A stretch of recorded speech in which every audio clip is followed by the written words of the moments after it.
Você já imaginou vender tudo que tem, pegar o dinheiro em espécie e simplesmente desaparecer? Pois é exatamente isso que Reinaldo Tavares fez em março de 1989. Mas o que aconteceu depois é tão bizarro que até hoje ninguém consegue explicar completamente.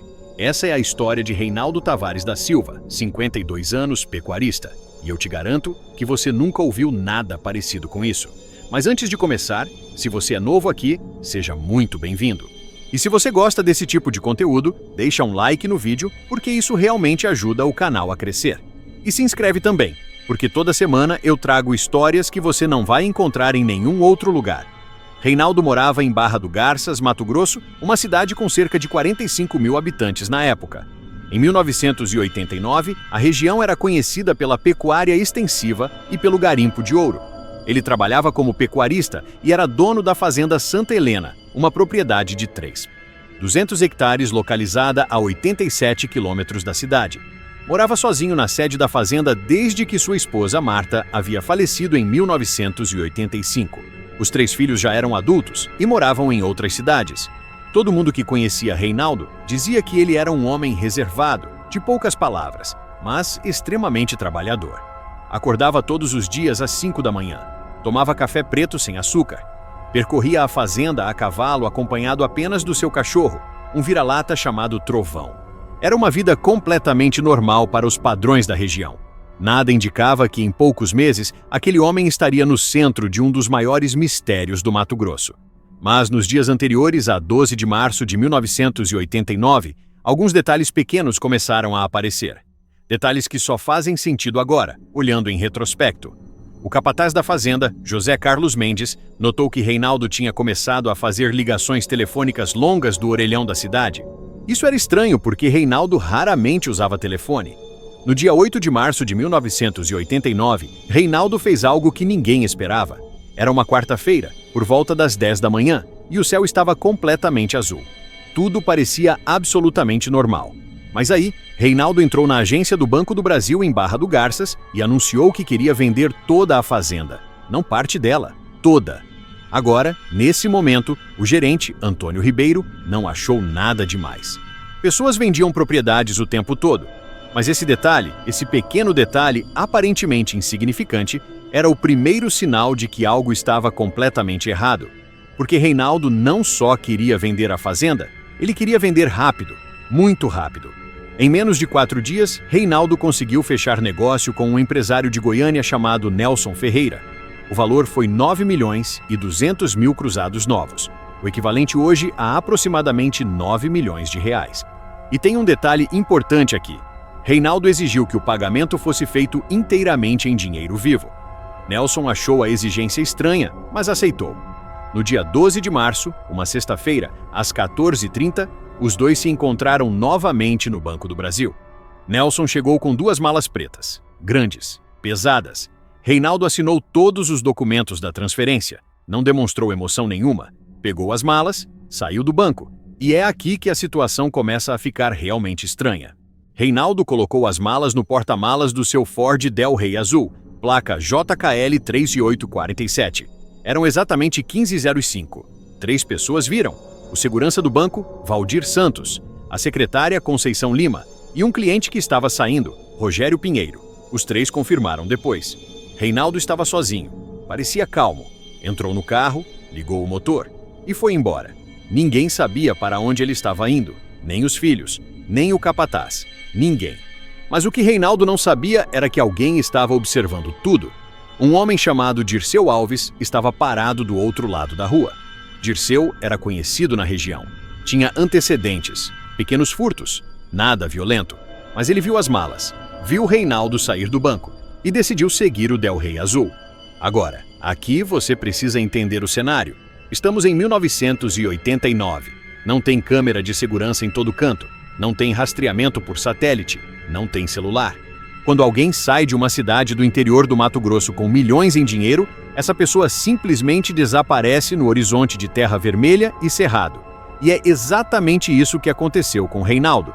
Enquanto isso estava acontecendo, na fazenda Santa Helena, José Carlos Mendes estranhava a ausência do patrão.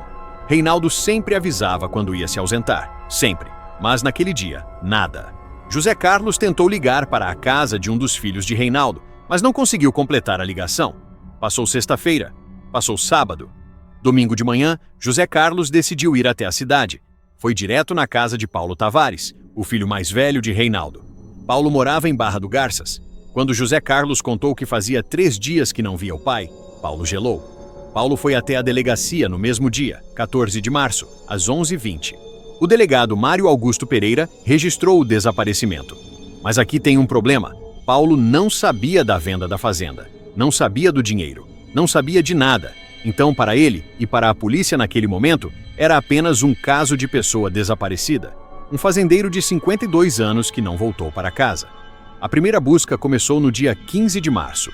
Equipes da Polícia Militar percorreram as estradas principais entre Barra do Garças e as cidades vizinhas. Aragarças, Pontal do Araguaia. General Carneiro. Nada. O Ford Del Rey azul simplesmente tinha evaporado. Mas lembra quando eu mencionei Dirceu Alves? Pois é, isso vai fazer sentido agora. No dia 17 de março, Dirceu apareceu em um bar em Aragarças, cidade vizinha a Barra do Garças, separada apenas pelo rio Araguaia. O dono do bar, Sebastião Furtado, notou algo estranho. Dirceu pediu uma cerveja, pagou com uma nota de 500 cruzados novos. Nota nova, crisp, ainda com aquele cheiro de papel acabado de imprimir. Sebastião achou estranho porque Dirceu nunca tinha dinheiro, mas não disse nada. Dirceu bebeu a cerveja, pediu outra, pagou novamente com nota grande. Ficou no bar por 2 horas, saiu cambaleando às 19h40. No dia seguinte, 18 de março, Dirceu comprou um rádio novo na Casa Mendonça, loja de eletrônicos em Aragarças. Pagou à vista, 1000 cruzados novos. O vendedor, Marcos Antônio Silva, achou suspeito. Um sujeito conhecido por não ter dinheiro de repente comprando à vista? Marcos ligou para a polícia. O investigador Fernando Ramos foi até a casa de Dirceu na mesma tarde. Dirceu estava lá. Negou tudo. Disse que tinha ganhado na loteria esportiva. Mas quando Fernando pediu para ver o comprovante do prêmio, Dirceu começou a gaguejar. Mudou a história. Disse que um amigo tinha lhe dado o dinheiro. Qual amigo? Não lembrava o nome. Fernando levou Dirceu para a delegacia. Foram 6 horas de interrogatório. E finalmente, às 23h30 do dia 18 de março, Dirceu desmoronou. Confessou tudo. E o que eu vou te contar agora vai mudar completamente sua perspectiva sobre esse caso. Dirceu contou que seguiu Reinaldo desde o banco. O Del Rey azul pegou a rodovia MT-100 em direção a Aragarças. Mas em vez de entrar na cidade, Reinaldo virou à direita em uma estrada de terra que levava a uma área de fazendas abandonadas. Dirceu continuou seguindo, mantendo distância. Reinaldo parou o carro perto de uma construção antiga. Era uma arena de rodeio abandonada, a Arena do Peão, como era conhecida. Tinha sido construída no final dos anos 70 por um grupo de fazendeiros, mas faliu em 1984. Desde então, ficou largada ali. Mato crescendo por todo lado, arquibancadas de madeira apodrecendo, o piso de cimento da arena todo rachado. Dirceu estacionou longe, escondeu-se atrás de uma árvore, observou. Reinaldo saiu do carro, pegou as 2 malas do porta-malas. Olhou para os lados, entrou na arena, ficou lá dentro por quase 2 horas. Quando Reinaldo saiu, não estava mais carregando as malas. As mãos estavam vazias, sujas de terra vermelha até os cotovelos. Entrou no Del Rey, foi embora. Dirceu esperou mais 15 minutos. Garantiu que Reinaldo não voltaria. Então entrou na arena. Procurou por todos os lados, embaixo das arquibancadas, nos vestiários, no depósito, nada. Até que percebeu algo estranho no piso da arena. Uma das placas de cimento estava ligeiramente desalinhada das outras, como se tivesse sido removida e recolocada recentemente. Dirceu empurrou a placa com o pé. Ela se mexeu. Ele abaixou. Levantou a placa.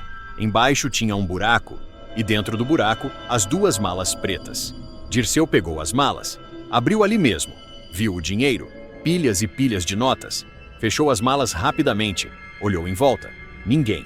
Correu até seu carro. Jogou as malas no banco de trás, cobriu com um cobertor e saiu de lá o mais rápido possível. Mas espera, porque fica pior.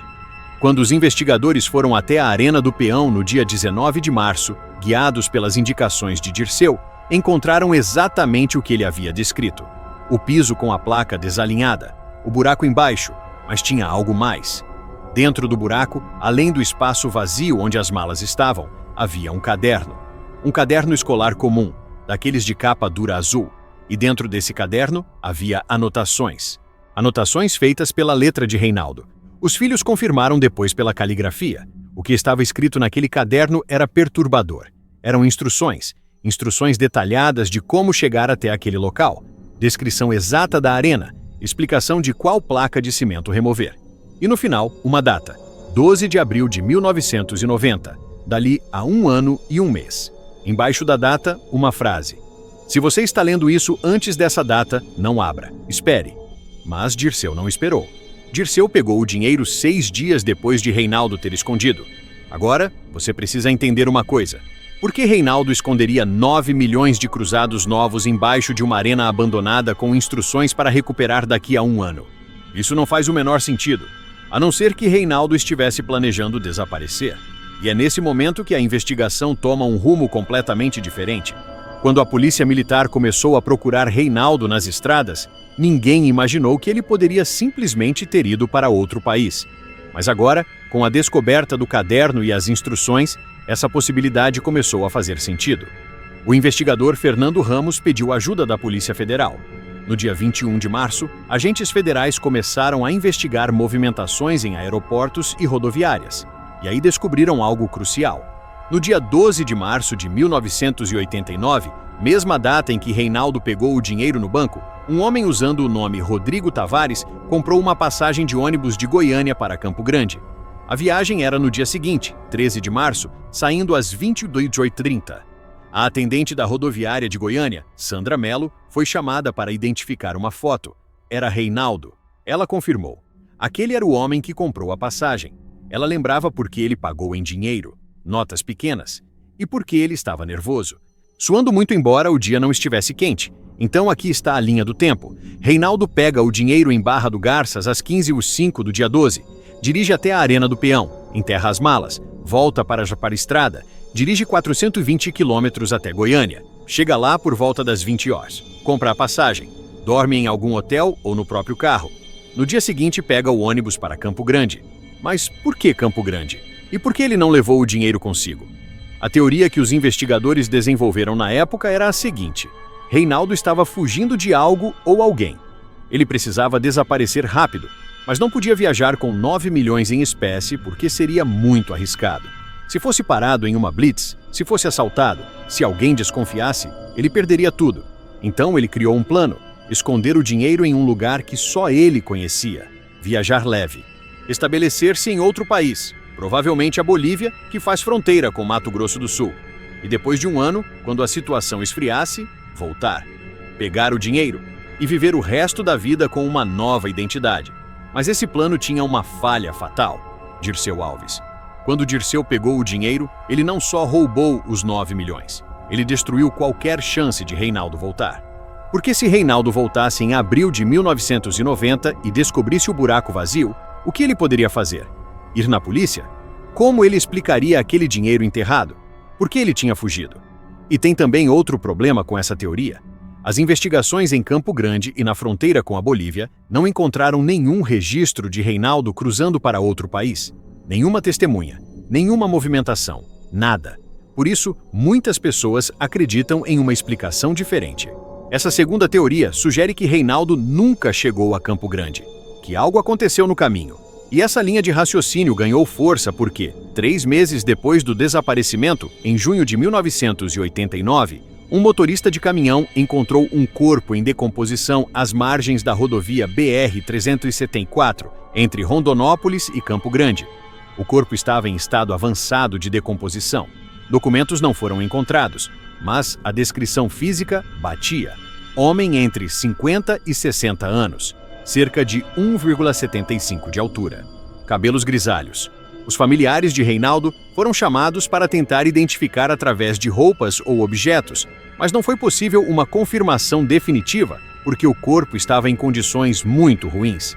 Exame de DNA não era comum no Brasil em 1989. A identificação dependia de impressões digitais, arcada dentária ou reconhecimento visual. Nenhuma dessas opções foi conclusiva nesse caso. A polícia de Mato Grosso do Sul catalogou o corpo como não identificado. Foi enterrado como indigente no cemitério municipal de Rondonópolis no dia 18 de junho de 1989. Se aquele era Reinaldo, o que aconteceu com ele na estrada? Infarto? Acidente? Violência de terceiros? E se não era Reinaldo, onde ele está? Até hoje, algumas coisas simplesmente não foram explicadas. Por exemplo, por que Reinaldo deixou instruções para voltar em um ano? Ninguém consegue explicar por que ele escolheu especificamente aquela arena abandonada. E tem também a questão das ligações telefônicas que ele fez dias antes da venda. Para quem ele estava ligando? Testemunhas do orelhão disseram que as conversas eram longas, de 15 a 20 minutos, mas ninguém sabe o conteúdo. E aqui tem mais um detalhe que nunca foi esclarecido. Quando a polícia vasculhou a fazenda Santa Helena após o desaparecimento, encontraram um cofre pequeno no quarto de Reinaldo. Estava aberto, vazio. O capataz José Carlos disse que Reinaldo guardava ali documentos importantes e algumas joias da falecida esposa. Tudo tinha sumido. Reinaldo levou consigo? Alguém roubou? Não se sabe. Mas em 25 de abril de 2014, algo mudou completamente a compreensão desse caso. Paulo Tavares, o filho mais velho de Reinaldo, agora com 63 anos, recebeu uma carta. Não tinha remetente. Estava dentro de um envelope pardo comum, postado de Corumbá, Mato Grosso do Sul. Dentro havia uma folha de papel ao maço com uma mensagem escrita à mão. A mensagem dizia: "A arena guarda mais do que dinheiro.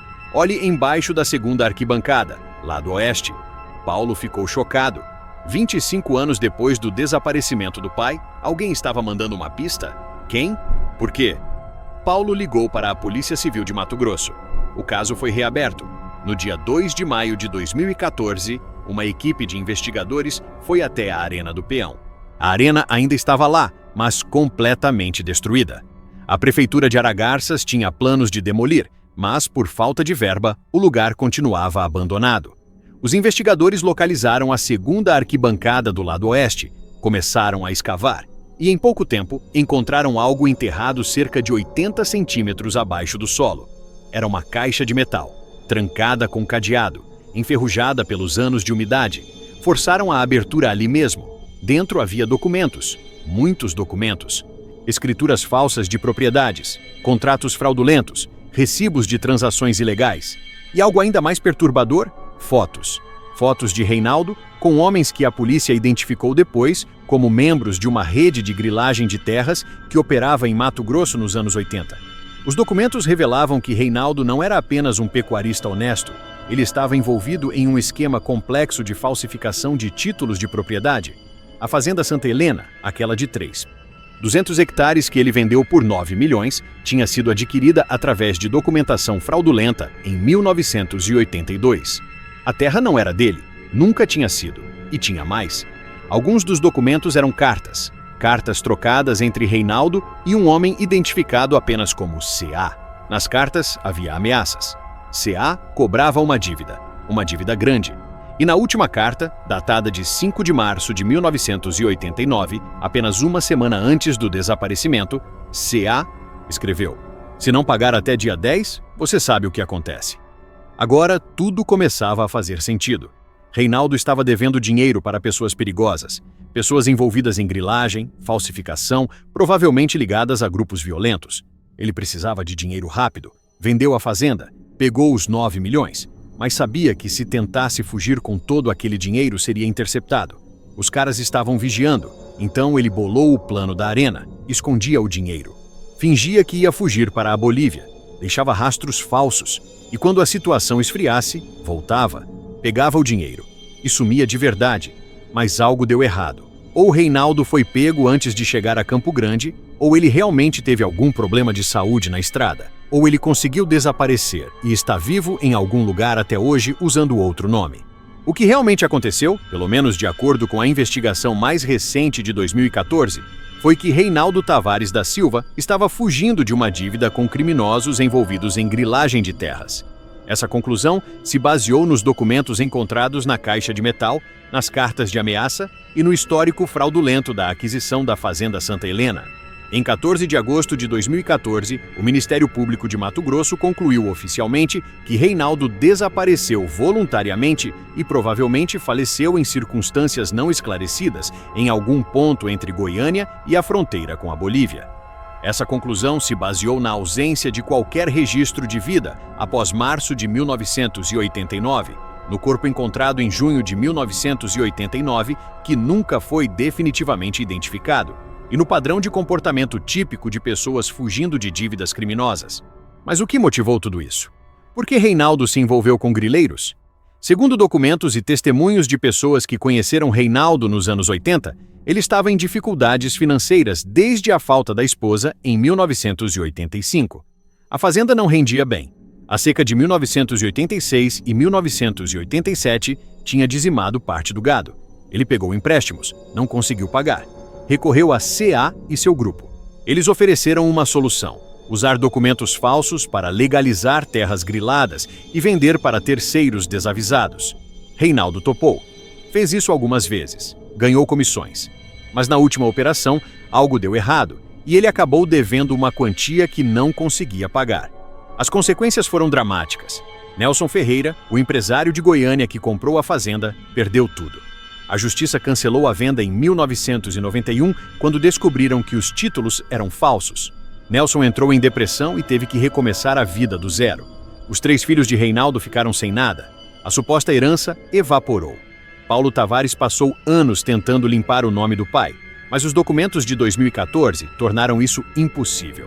Hoje, ele vive em Cuiabá, evita falar sobre o assunto e só deu uma entrevista para um jornal local em 2015. Dirceu Alves foi condenado a 8 anos de prisão por furto qualificado. Cumpriu 5 anos e foi solto em 1994. Morreu em 2003 em um acidente de moto em Aragarças. A maior parte do dinheiro que ele roubou foi recuperada pela polícia ainda em 1989, mas cerca de 2 milhões desapareceram. Nunca foram encontrados. O impacto desse caso foi além do evento em si.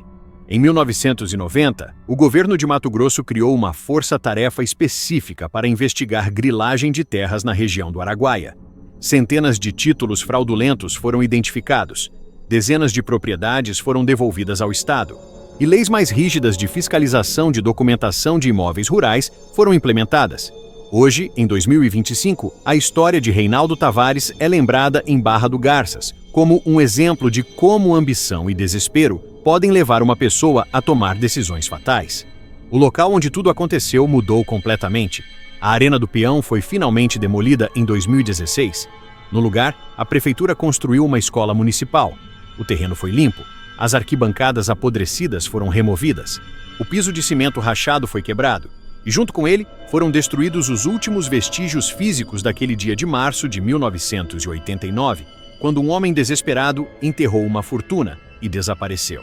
A Fazenda Santa Helena foi leiloada pelo Estado em 1992. Hoje, pertence a um grupo agropecuário. O nome foi mudado para Fazenda Progresso. Ninguém lá gosta de falar sobre o passado. E Reinaldo, se ele morreu naquela estrada em 1989, está enterrado como indigente em Rondonópolis. Se ele sobreviveu e conseguiu escapar, está em algum lugar com 88 anos, usando um nome que ninguém conhece, sem dinheiro, sem família, sem passado. Esse caso nunca foi esquecido porque representa algo maior que um simples desaparecimento. Representa a realidade brutal do interior do Brasil nos anos 80. Grilagem, violência, pessoas comuns se envolvendo com o crime organizado por desespero e as consequências devastadoras dessas escolhas. A última atualização sobre o caso foi em abril de 2024, quando um podcast de True Crime de São Paulo tentou entrevistar Paulo Tavares. Ele recusou. A família Tavares não quer mais falar sobre Reinaldo. Para eles, esse capítulo está encerrado. Para a justiça também. O caso foi arquivado definitivamente em 2015, mas a pergunta permanece. Se você tivesse uma dívida impagável com criminosos, acesso a milhões em dinheiro e apenas alguns dias para desaparecer, o que você faria? O que essa história nos mostra é como escolhas desesperadas raramente levam a finais felizes. Reinaldo tentou enganar a todos, os credores, a família, a lei, e no final, enganou apenas a si mesmo. Casos como esse nos fazem pensar sobre limites morais. Até onde uma pessoa vai quando está encurralada? E a verdade é que muitas vezes a resposta é mais longe do que gostaríamos de imaginar. Isso não é um caso isolado. Em 1987, no Pará, aconteceu algo parecido quando um comerciante desapareceu com 12 milhões, após vender todas as suas lojas. E também em 1991, no Mato Grosso do Sul, um fazendeiro sumiu com dinheiro de uma venda fraudulenta. O que todos esses casos têm em comum é o mesmo padrão: dívidas criminosas, vendas rápidas de patrimônio, desaparecimento planejado e finais trágicos. A pergunta que fica é: Reinaldo está vivo em algum lugar olhando por cima do ombro até hoje? Ou aquele corpo em Rondonópolis realmente era dele e ninguém nunca saberá? Então, resumindo, em março de 1989, Reinaldo Tavares vendeu sua fazenda por 9 milhões, enterrou o dinheiro em uma arena abandonada e desapareceu. O que aconteceu depois foi a descoberta de um esquema de grilagem, documentos falsos e uma dívida mortal. E até hoje, ninguém sabe se ele está vivo ou se faleceu naquela estrada há 36 anos. E você, o que você acha? Você acredita que Reinaldo planejou tudo isso? Ou ele foi vítima de circunstâncias que o empurraram para uma situação sem saída? Deixe a sua opinião nos comentários porque eu realmente leio todos. Se você gostou desse vídeo e quer ver mais casos reais perturbadores como esse, se inscreve no canal agora e ativa o sininho. Toda semana eu trago uma história nova que você não vai encontrar em nenhum outro lugar. E se você quer ajudar ainda mais o canal, compartilha esse vídeo com alguém que você acha que ia gostar. E no próximo vídeo, eu vou contar a história de um garimpeiro que encontrou um diamante de 180 quilates em 1992 e 3 dias depois, a cidade inteira estava procurando por ele. Você não vai querer perder. Até a próxima.